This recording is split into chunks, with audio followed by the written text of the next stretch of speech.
We need to advertise our electronic textbook. Oh, and by the way, it needs to be on a roller banner. No problem.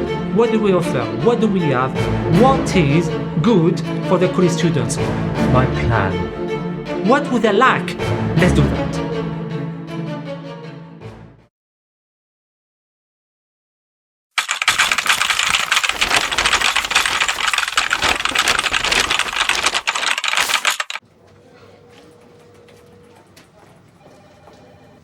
Boss, what do you think?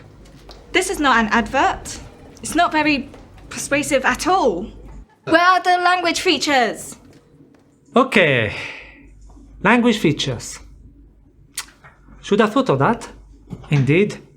My advert is not persuasive at all because I didn't think of the language features, also known as language techniques. Language features, language techniques, they are the same. Different words for the same thing. So what do I mean by that? Well, to be persuasive, you need to use certain type of words to actually make people buy the stuff. If not, you don't get them buy it. They're not into it. It's like, nothing interesting. So you make it more interesting by using language features. Now, to be persuasive, there are different ways to do that. One of the most common ways is using rhetorical questions. Rhetorical questions are very, very, very popular. What are they?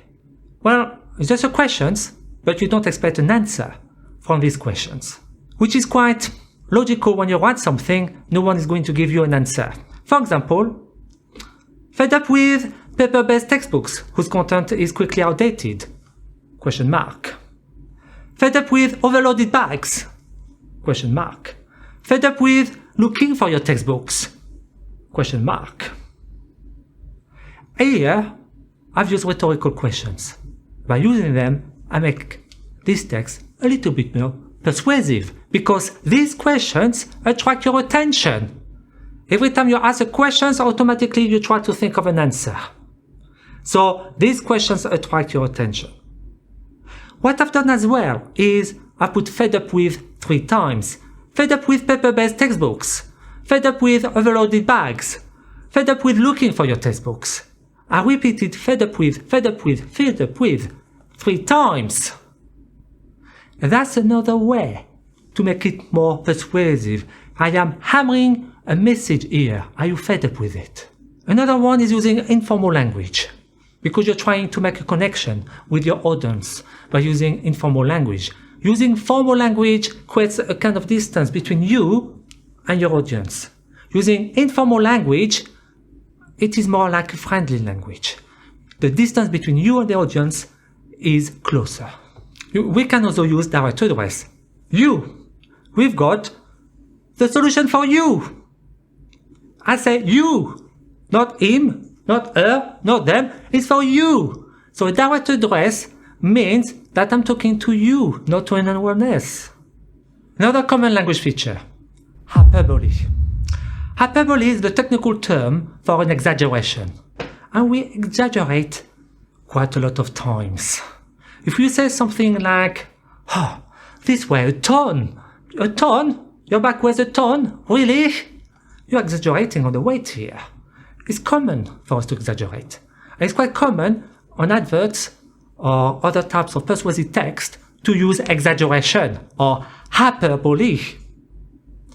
For example, the bonus, not just one, many. I'm exaggerating a bit when I say there are many bonuses with these e-textbooks. Right. Another language feature you can use is called tripling or listing things in threes. Why is that one? Because we tend to remember things better when they are listed in threes. For example, mobiles, tablets, and laptops. I could use also PCs, I could probably use other things, but I decided to just use 3 items: mobiles, tablets, and laptops. Listing in threes has more power, more impact than too many items listed. Having said that, You could use a long listing. Long listing is also a language feature. People don't tend to use a long listing quite often unless they really want to persuade you that there are many things with their product. So here with the e-textbooks, I can just list different things just to highlight my point that, wow, we've got all these options with these e-textbooks and on and on and on and on. A last language feature that is quite common is using the imperative. What do I mean by imperative? Imperative is a technical term when you use a command. It's a command word. Think of the army. The sergeant is going to tell you to run, shoot, jump.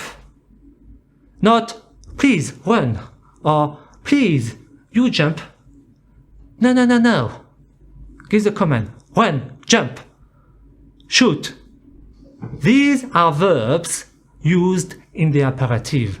The imperative is like your most basic form of the verb without you. So when I say jump, I mean you jump, but I don't need to use you. I know what I mean by jump, and you know what I mean by jump. I mean the one jumping. So these are the command words, the imperative. So I could say contact us at that email. And you'll see that quite often on adverts. Contact us, contact us, contact us. Because they're trying to give you an order to contact them. Here is what we have covered, but it's just some of them. There are many more language features. You will find in other text statistics, for example. That's another one. Quotes is another one, and so on and so on and so on. It's just an overview of language techniques you can use for persuasive text. Let's take all these language techniques and let's put them in my advert. And now, this is what we've got. What, boss? What do you think? It's really good. It's very convincing. But it'd be nice to add some images and colours.